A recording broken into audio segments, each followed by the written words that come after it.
Hi friends, ഇന്ന് ഞാൻ വന്നിട്ടുള്ളത് നല്ല അടിപൊളിയായിട്ടുള്ള മാങ്ങ ഉപ്പിലിട്ട് ഉണ്ടാക്കാൻ വേണ്ടിയിട്ടാണ് കേട്ടോ. അപ്പം അതിന് വേണ്ടിയിട്ട് ഞാൻ 4 മാങ്ങകളാണ് എടുക്കുന്നത്. അത് നല്ല വൃത്തിയായി കഴുകിയതിന് ശേഷം നമുക്ക് അരിഞ്ഞെടുക്കാം കേട്ടോ. അപ്പം ഞാൻ ഇതിൻ്റെ കൂടെ പൈനാപ്പിളും കൂടി ഇടുന്നുണ്ട്. നമ്മളെ വീട്ടിലുണ്ടായപ്പോൾ ഞാൻ അതും കൂടി ഇട്ടതാണ് കേട്ടോ. പിന്നെ നമുക്കിതിന് എരിവിന് ആവശ്യമായ പച്ചമുളക് ഇട്ട് കൊടുക്കാം. നമുക്ക് അത്ര എരിവ് വേണ്ടാത്തതുകൊണ്ട് ഞാൻ 2 പച്ചമുളകാണ് ഇടുന്നത് കേട്ടോ.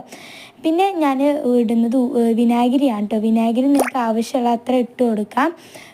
അത് ഞാൻ ഏകദേശം ഒരു 4-5 മൂടി ഞാൻ ഇട്ടിടും, കാരണം കുറച്ച് അധികം ഉണ്ട് ഈ ഒരു സാധനം കേട്ടോ. പിന്നെ ഞാൻ കല്ലുപ്പാണ് ഇട്ട് കൊടുക്കുന്നത്. നിങ്ങൾക്ക് വേണ്ട പൊടിയുപ്പോ കല്ലുപ്പോ ഏത് വേണമെങ്കിൽ ഇടാം. ഞാനൊരു 1.5 ടീസ്പൂൺ ഓളം കല്ലുപ്പ് ഇട്ട് കൊടുത്തിട്ടുണ്ട്. പിന്നെ നമുക്ക് ഇത്തിരി വെള്ളം ഒഴിച്ച് കൊടുക്കാം. എന്നിട്ട് നല്ല അടിപൊളിയായിട്ടൊന്ന് മിക്സ് ചെയ്യുക കേട്ടോ. അപ്പോൾ ഞാൻ നല്ലതായിട്ട് കുലുക്കും കൂടി ചെയ്തിട്ടുണ്ട്, കാരണം മിക്സിങ്ങിലൂടെ മാത്രമായിട്ട് നല്ലോണമായിട്ടാണ് മിക്സ് ആവില്ലല്ലോ. അപ്പോൾ 2 ദിവസം കഴിഞ്ഞു നമ്മൾ എടുത്തു നോക്കി, നല്ല മണം ഉണ്ടായിരുന്നു കേട്ടോ. തുറക്കുമ്പോൾ തന്നെ ഞാനൊരു പൈനാപ്പിൾ എടുത്ത് കഴിച്ചു നോക്കി, നല്ല ടേസ്റ്റ് ഉണ്ടായിരുന്നു. അപ്പം എല്ലാവരും ട്രൈ ചെയ്തൊക്കെ. ബായ്.